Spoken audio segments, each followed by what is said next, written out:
सत्य कथा, पुरुषार्थ कथा, सुनो सुनो सिद्धार्थ कथा। चढ़ते सूरज सा तेजवान वो कीर्तिमान, हुंकार भरे जब कूच करे, थर थर कांपे आसमान। वो राजपुत्र वो शूरवीर, पर्वत को भेद दे उसके तीर, शांति का स्रोत करुणा की धार, निर्झर झरे मन से अपार। वो राजपुत्र वो शूरवीर, पर्वत को भेद दे उसके तीर, है शाक्य वंश का वो तारा, जगमग है जिससे जग सारा। सत्य कथा पुरुषार्थ कथा, सुनो सुनो सिद्धार्थ कथा।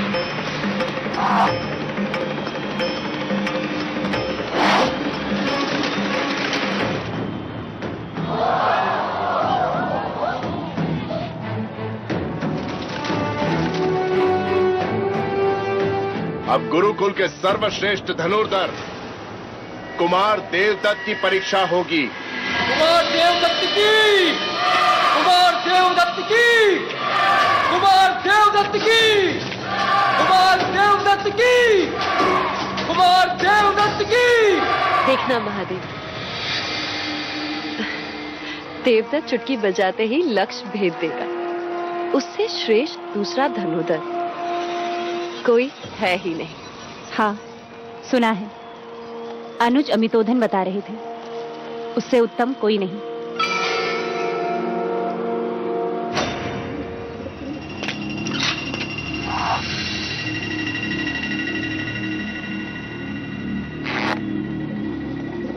रुक जाइए गुरुदेव।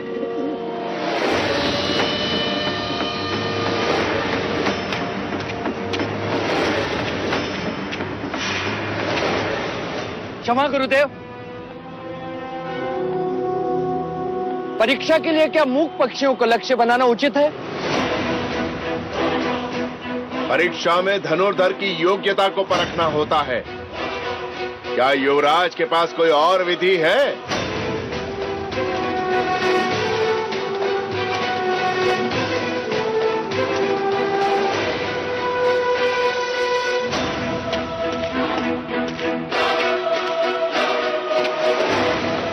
लगाइए लक्ष्य स्थान पर। जो जितना केंद्र के निकट होगा उतना ही दूसरों के आगे।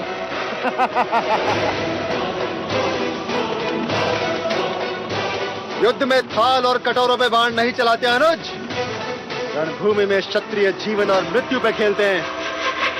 अरे यदि उड़ते पक्षियों को नहीं मार सकते तो शत्रु तुम्हें मार देंगे।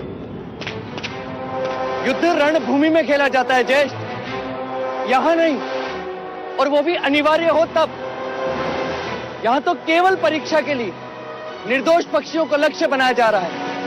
ये उचित नहीं। उपदेश साधु संत देते हैं, क्षत्रिय नहीं। यहां तो केवल परीक्षा दी जाती है, ये भीरुता के व्यर्थ कारण नहीं। कुमार देवदत्त सत्य कह रहे हैं। होने वाले सम्राट को लक्ष्य का छोप कैसा?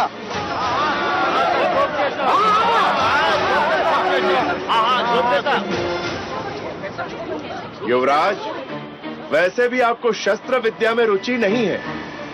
हम आपकी परीक्षा बाद में लेंगे।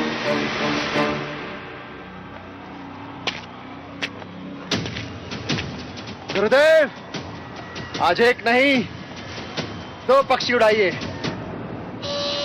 मैं दोनों लक्ष्य एक साथ भेजूंगा।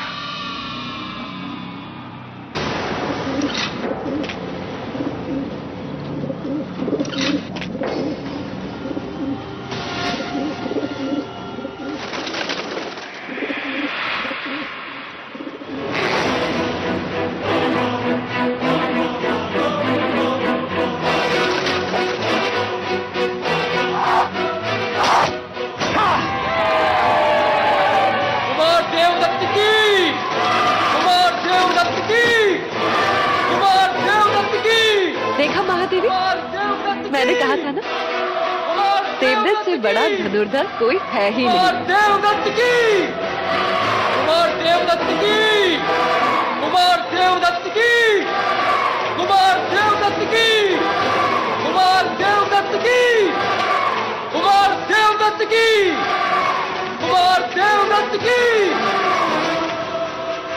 जाओ, अब तुम्हारी बारी है। एक बार अपने तीर से उड़ते हुए रक्त को देखो, कितना आनंद मिलता है।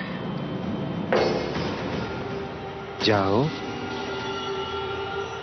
सिद्धार्थ, अब तुम्हारी बारी है।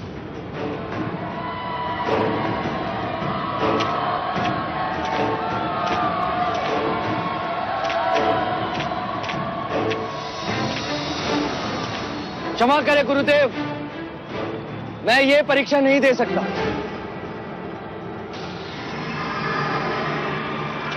तो ठीक है गुरुदेव, परीक्षा समाप्त हुई। मुझे सर्वश्रेष्ठ घोषित किया जाए। जी गुरुदेव, अब ज्येष्ठा को सर्वश्रेष्ठ घोषित कर दें। मैं पक्षियों को नहीं मार सकता। सिद्धार्थ, तुम्हें परीक्षा देनी होगी, ये मेरा आदेश है। गुरुदेव, आप मेरी यही परीक्षा लेना चाहते हैं ना कि मैं धनुर्विद्या में निपुण हूं कि नहीं? तो लक्ष्य कोई दूसरा भी हो सकता है। हो सकता है। हाँ, हो सकता है, लेकिन लक्ष्य उतना ही कठिन होना चाहिए जितने ये उड़ते हुए पंछी।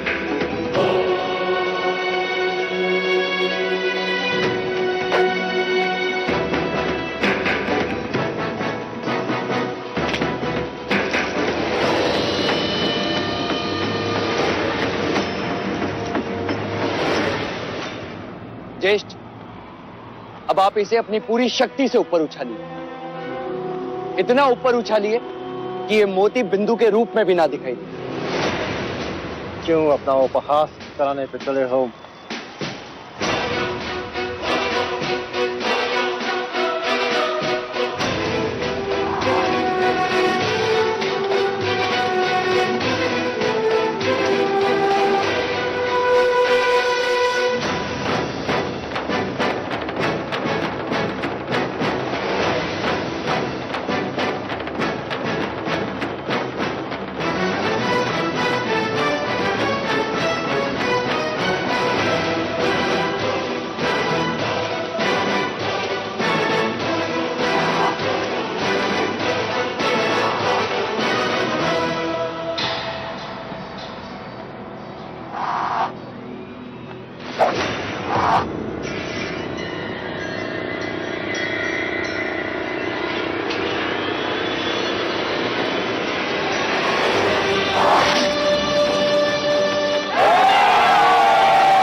युवराज स्नान कर रहे हैं कुमार।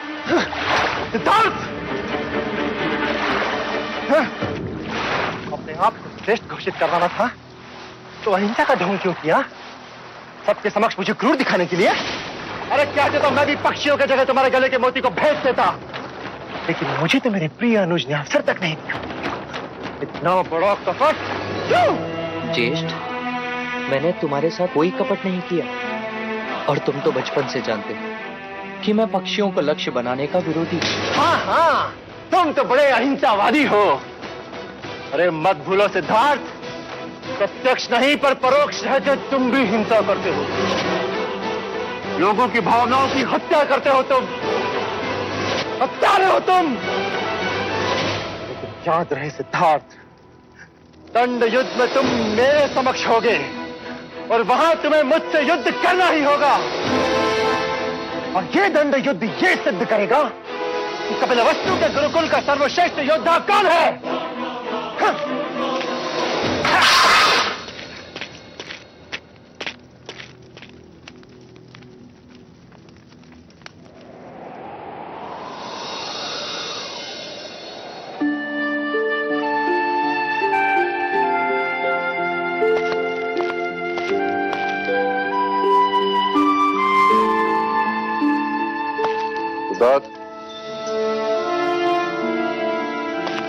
आप मुझे बुला लिया होता। मुझे लगा तुम दंड युद्ध के लिए अभ्यास कर रहे हो, परंतु तुम यहां तो चित्र निकाल रहे हो। ये लाल रंग क्षत्रियों के उंगलियों पर अच्छा लगता है पुत्र, परंतु ये लाल रंग शत्रु के रक्त का होना चाहिए, ना कि चित्रकारी का। तुम्हारे गुरुजनों ने गुरुकुल में तुम्हें गीता का ज्ञान तो दिया ही हो, पूर्ण कंठस्थ है। केवल कंठस्थ करने से क्या लाभ पुत्र, जब तक उसमें कहे गए क्षत्रिय कर्म के उपदेशों का पालन न किया जाए। मैं कुछ समझा नहीं। तुम्हारे अहंसिक विचार सुनकर मुझे बड़ा खेद हुआ पुत्र। जब तुम एक पक्षी को नहीं मार सकते तो युद्ध में शत्रु को क्या मारोगे। अहिंसा की बातें दुर्बल करते हैं, क्षत्रिय नहीं पुत्र। और तुम्हें क्षत्रिय हो, तुम्हें क्षत्रिय धर्म का पालन करना ही चाहिए। शाक्य कुल के भावी राजा हो तुम, अपने कुल की रक्षा के लिए न जाने कितने युद्ध करने पड़े तुम। कब तक क्षत्रिय एक दूसरे से युद्ध करते रहेंगे। राज्य की रक्षा करना उनका उत्तरदायित्व होता है पुत्र। पर क्या राज्य की रक्षा केवल युद्ध से की जा सकती है? विचार विमर्श के द्वारा भी तो प्रश्नों का हल ढूंढा जा सकता है। कायरता की बातें क्षत्रिय नहीं करते पुत्र। एक मनुष्य दूसरे को मारे, उसमें वीरता कैसे? अंत में कौन किस पर राज करेगा? अंत में वही राज करेगा जिसके हाथ में तलवार होगी पुत्र। और वो तलवार मैं तुम्हारे हाथों में देखना चाहता हूं। एक चक्रवर्ती राजा के रूप, सम्राट के रूप में देखना चाहता हूं। ये मत भूलो कि तुम शाक्य कुल के उत्तराधिकारी हो। प्रलय के समय यदि केवल एक ही मनुष्य को जीवित रहना पड़े तो वो केवल तुम्हें होना चाहिए पुत्र, केवल तुम्हें।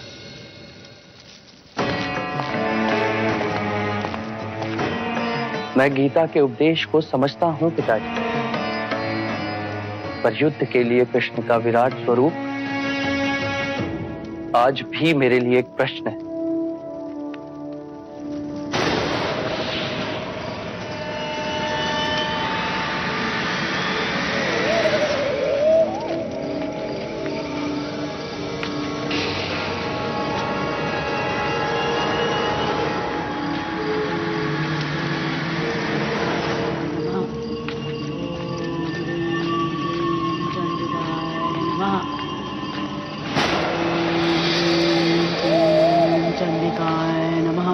आ गई तू, कब से प्रतीक्षा कर रही थी। प्रणाम दादी। दादी, मंझली रानी आई हैं।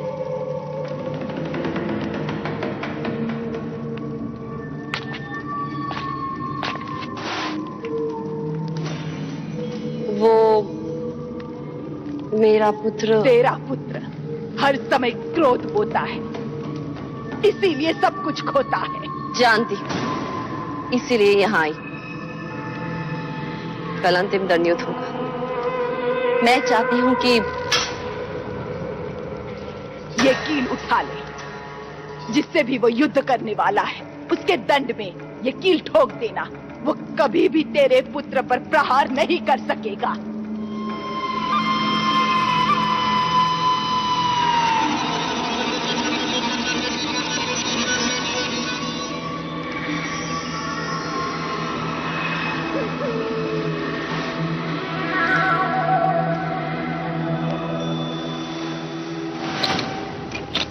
जा इसे।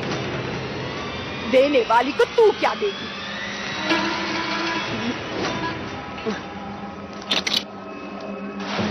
दादी हम चलते हैं। देवी चलिए। चंडिकाय नमः। ओम ह्रीं क्लीं।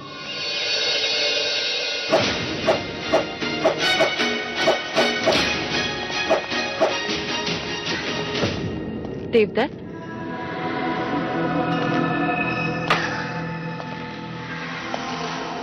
ये ले, तेरे लिए लाई। ये क्या है माँ? विजय श्री। एक माँ अपने पुत्र के लिए विजय लेकर आई है। अब सिद्धार्थ कभी भी तुझे दंड युद्ध में पराजित नहीं कर सकता। मैं कुछ समझा नहीं माँ। देखिए, तुझे सिद्धार्थ के दंड में ठोकनी है, फिर देखना वो तुझ पे प्रहार ही नहीं कर पाएगा। हो गई ना तेरी जीत निश्चित?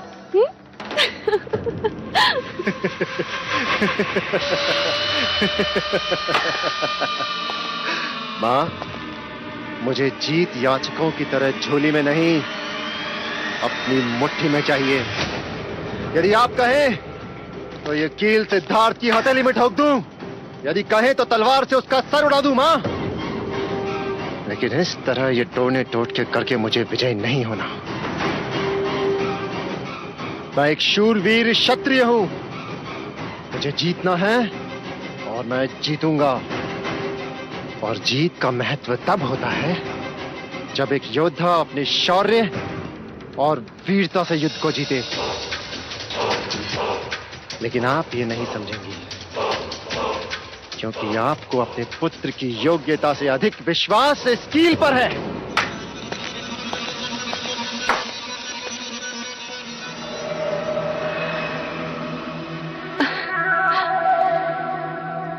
नादान कहीं का। अब चाहे कुछ भी हो जाए बेटा, विजय का मुकुट तो तेरे ही सर होगा। यशस्वी भव क्षत्रिय।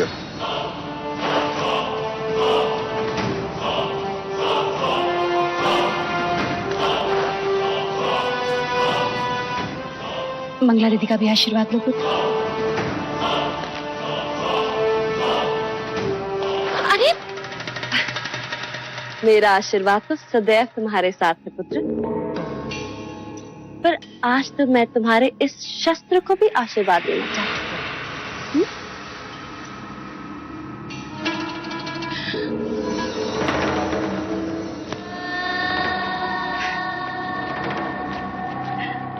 ईश्वर करे तुम्हारे शस्त्र को किसी की अशुभ दृष्टि न लगे।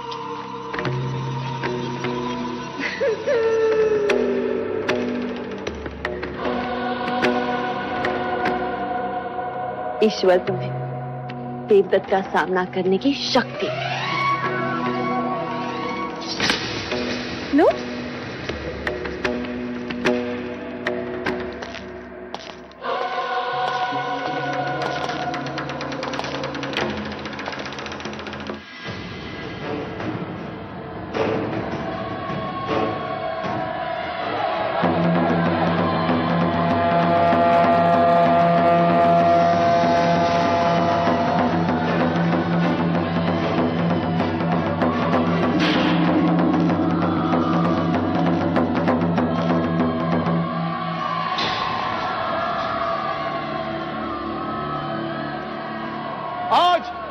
परीक्षा का अंतिम चरण ये निश्चित करेगा कि कपिलवस्तु के गुरुकुल का सर्वश्रेष्ठ योद्धा कौन है।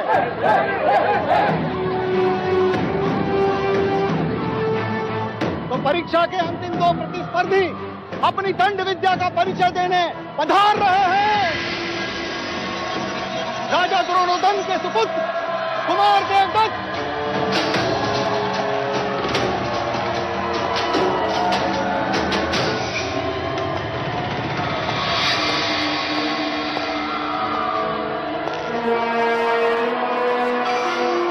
और महाराज शुद्धोधन के सुपुत्र और कपिलवस्तु के भावी सम्राट युवराज सिद्धार्थ गौतम।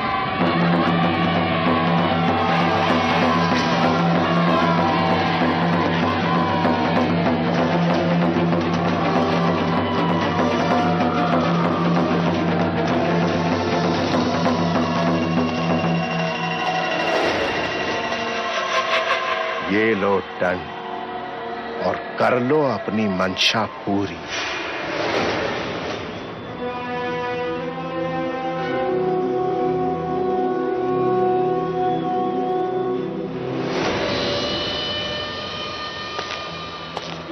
आज ये प्रमाणित कर दूं कि तुम्हारे दंड और कृष्ण के सुदर्शन में कोई भेद नहीं। वो जब भी चला सत्य के लिए चला। आज तुम्हारा ये दंड भी चलेगा तो सत्य के लिए,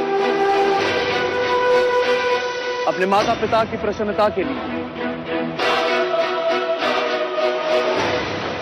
अपनी प्रजा का विश्वास जीतने के लिए।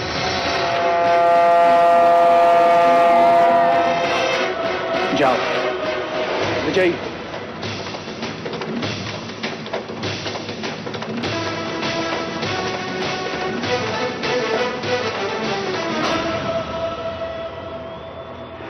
कौन दिन तू लाख चतुर, परंतु युवराज के साहस पे तो मैंने पराजय की कील ठोक दी है।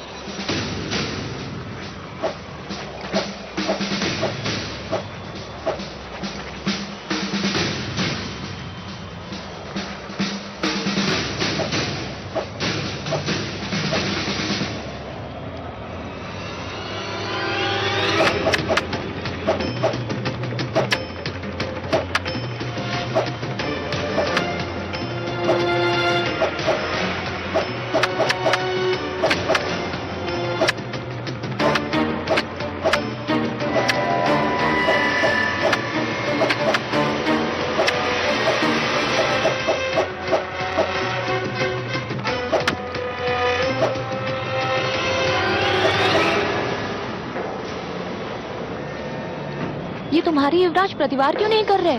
तुम्हारे युवराज मतलब? युवराज तुम्हारे भी तो हैं। हाँ, मेरे भी तो है।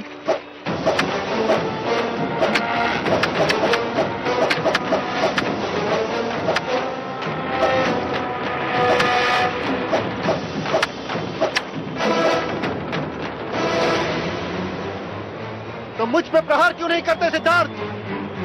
तुम जानते हो ज्येष्ठ, मैं तुम पर प्रहार नहीं कर सकता। मान सम्मान का तुम्हारा ये प्रपंच मैं समझता हूँ सिद्धार्थ, परंतु आज तुम्हें मुझसे युद्ध करना ही होगा। प्रहार करो मुझ पे सिद्धार्थ।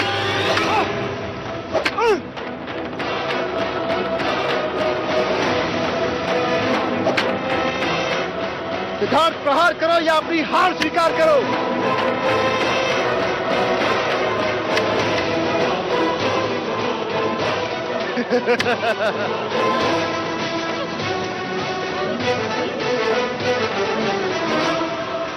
ये क्या कर रहे हो तुम? कपिलवस्तु के भावी सम्राट के हाथ कांप रहे हैं गुरुदेव। सिद्धार्थ, मैं ज्येष्ठ पर प्रहार नहीं कर सकता गुरुदेव। आचार्य कौंडिन्य, तो क्या मैं देवदत्त को कपिलवस्तु का सर्वश्रेष्ठ योद्धा घोषित कर दूं? नहीं, विजय भीख में नहीं चाहिए मुझे। तुम्हें प्रहार करना होगा। ये युद्ध नहीं केवल एक परीक्षा है।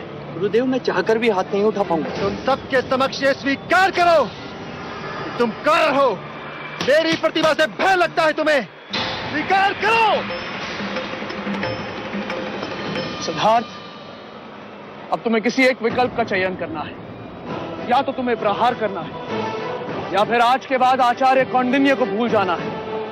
मैं तुम्हारा गुरु नहीं और तुम मेरे शिष्य नहीं। गुरुदेव, यदि तुम इस परीक्षा में विजय न हुए तो मेरा सिखाया सब मिथ्या है। ना समझ पशु पक्षी भी समय आने पर चुनौती स्वीकार कर लड़ने को तैयार हो जाते हैं। तुम तो मनुष्य हो। मत भूलो, अतल वितल भूतल पर जन्म लेने वाली प्रत्येक आत्मा कर्म के अधीन है, कर्माधीन है। पर ज्येष्ठ, इतने भावनाशील मत बनो सिद्धार्थ। केवल अपना कर्म करो। याद रखो, बादल का मूल्य वर्षा से, पेड़ का मूल्य फल से, तलवार का मूल्य धार से, उसी तरह एक क्षत्रिय का मूल्य प्रतिभावान योद्धा बनने से।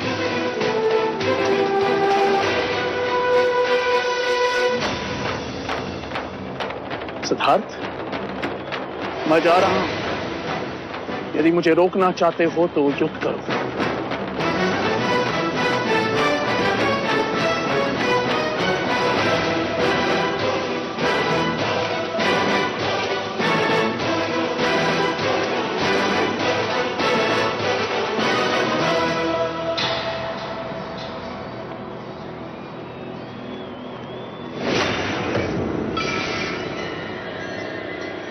अतल वितल भूतल पर जन्म लेने वाली प्रत्येक आत्मा कर्म के अधीन है, कर्माधीन है। केवल अपना कर्म करो, केवल अपना कर्म करो।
क्षमा करना ज्येष्ठ, ये प्रहार मैं अपने लिए नहीं, गुरु आज्ञा से कर रहा हूं।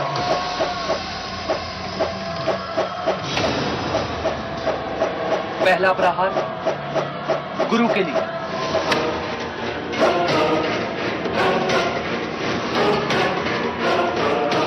दूसरा माता पिता की अपेक्षा के लिए,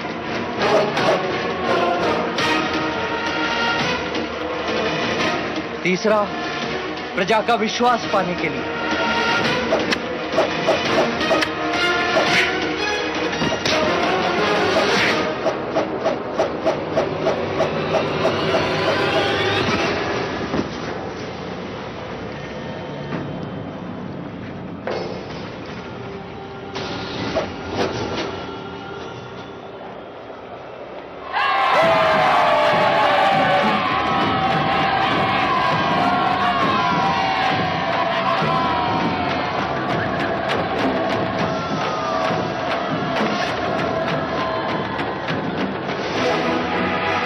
सिद्धार्थ की जय, युवराज सिद्धार्थ की, युवराज सिद्धार्थ की, युवराज सिद्धार्थ की, युवराज सिद्धार्थ की, युवराज सिद्धार्थ की, दया माधवी।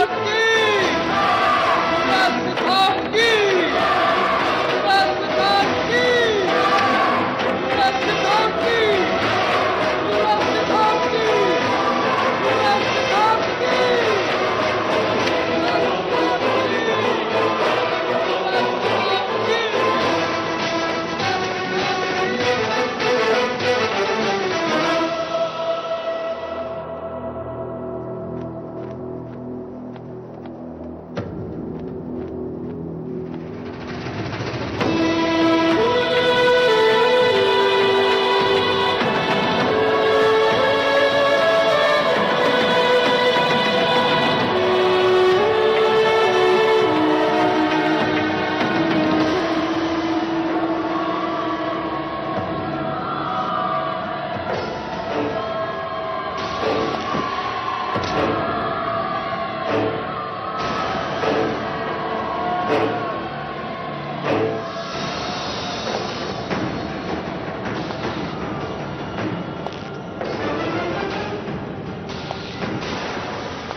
बधाई हो महाराज। बताइए सारे कपिल वस्तु को शोभा यात्रा का आयोजन करो।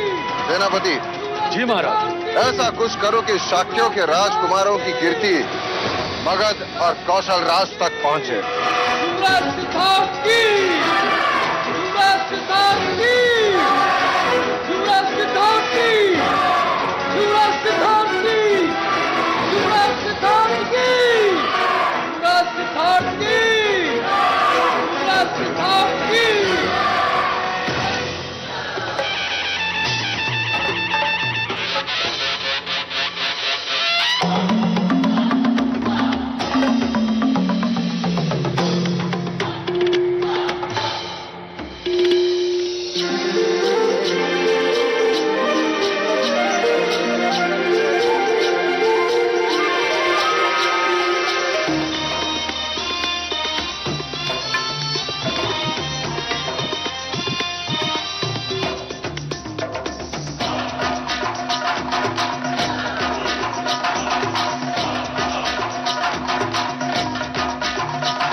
तुम बांसुरी कितनी अच्छी बजाते हो।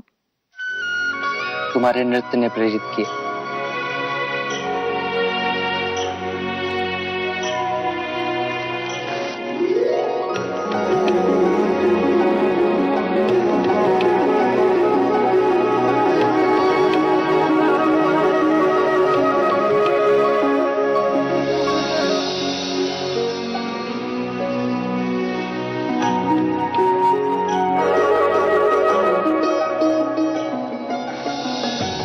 कौन हो तुम?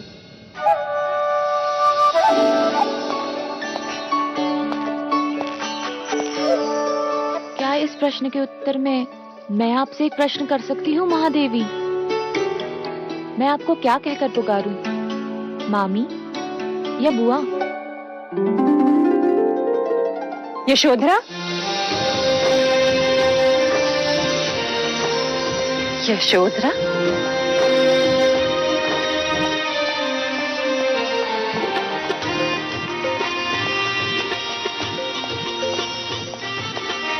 तुम यशोधरा ही हो ना? क्यों चौंक गए ना सब? हो गई ना सबकी आंखें चौड़ी? खिलाई सबकी होठों पे हंसी? कहा था मैंने माँ से, देखना मुझे देखकर सब बहुत खुश होंगे।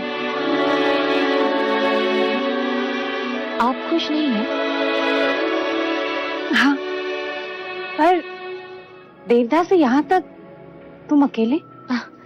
मैं अकेली कहाँ हूँ बुआ, मेरे साथ मेरा विश्वास था, आप सबसे मिलने की इच्छा थी, और फिर आप सबको भी तो मेरा इंतजार था या नहीं? हाँ, किंतु महाराज दंडपाणी ने तुम्हें रोका नहीं? होते तो रोकते ना मजले मामा, वो तो वैशाली गए हैं। और माँ? माँ सासे वहाँ देवदा में ले रही हैं, पर उनका मन यहाँ कपिल वस्तु में घूम रहा है। तुम्हें इस तरह अकेले नहीं आना चाहिए था। माँ ने भी यही कहा था बड़े मामा, पर अब मैं बड़ी हो गई हूँ, कुछ कर्तव्य मुझे भी तो निभाने चाहिए। कर्तव्य? कैसे कर्तव्य? दूरियां मिटाने के। 10 वर्ष हो गए बुआ, आपने अपने भैया को नहीं देखा और माँ ने अपने भैया को।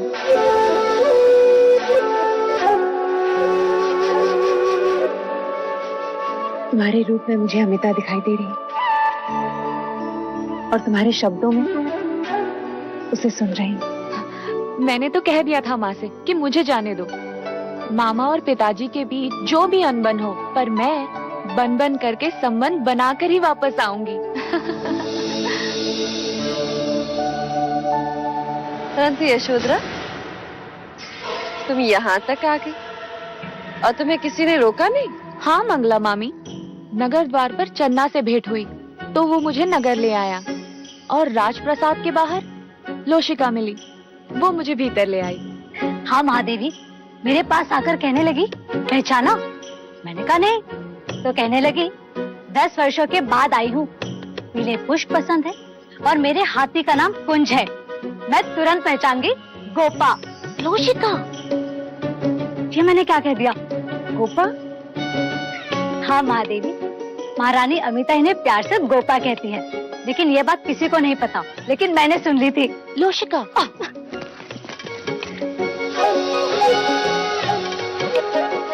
गोपा, अच्छा नाम। कपिल वस्तु में तुम्हारा स्वागत है गोपा।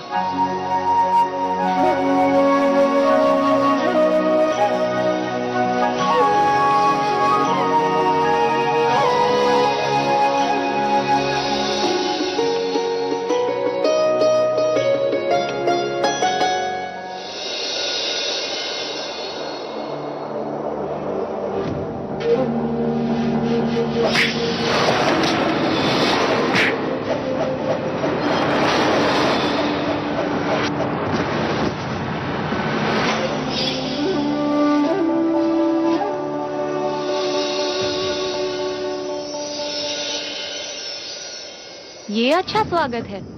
शास्त्र कहते हैं अतिथि देवो भव, पर यहाँ तो विपरीत है। ये अतिथि अपने अतिथ्य को ढूंढते ढूंढते थक गई। मुझे लगा तुम अभी भी सबसे मिलने में व्यस्त हो।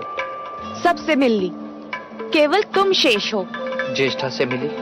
हाँ, वो भी पराजय पर बहुत क्रोधित है। जानता हूँ, वो अपनी पराजय को सहज स्वीकार नहीं कर सकते। और तुम भी तो अपनी विजय का आनंद नहीं मना रहे। ऐसा क्यों कहती हो? स्वयं से पूछो, सब कुछ छोड़कर यहाँ अकेले आकर बैठ गए। कोई काव्य की रचना कर रहे हो? नहीं, जब जब मेरा चित्त प्रश्नों के अधीन होता है तो मैं यहाँ उत्तर खोजने चला आता हूँ। प्रश्न? कैसा प्रश्न? यही कि अमावस्या की रात से भी काला क्या होता है? इतना साधारण प्रश्न। अमावस्या की रात से भी काला होता है स्त्री की आंखों का काजल।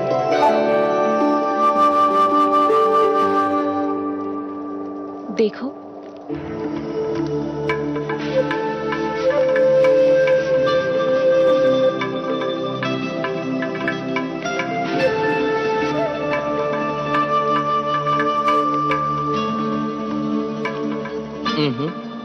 कलंक। अब बताओ, जल से पतला क्या होता है? प्रेम। सच कहा ना मैंने? ज्ञान। जल से पतला ज्ञान होता है यशोधरा। अब एक प्रश्न मैं करूं? हाँ हाँ, पूछो ना। तुम केवल अच्छी बांसुरी बजाते हो या सिखा भी सकते हो? तुम चाहो तो सिखा भी सकता हूँ। कहते हैं ज्ञान और खुशियाँ बांटने से बढ़ती हैं यशोधरा। गोपा, गोपा अच्छा नाम है ना? पहले एक सुर सीखो, केवल फूको, इस तरह।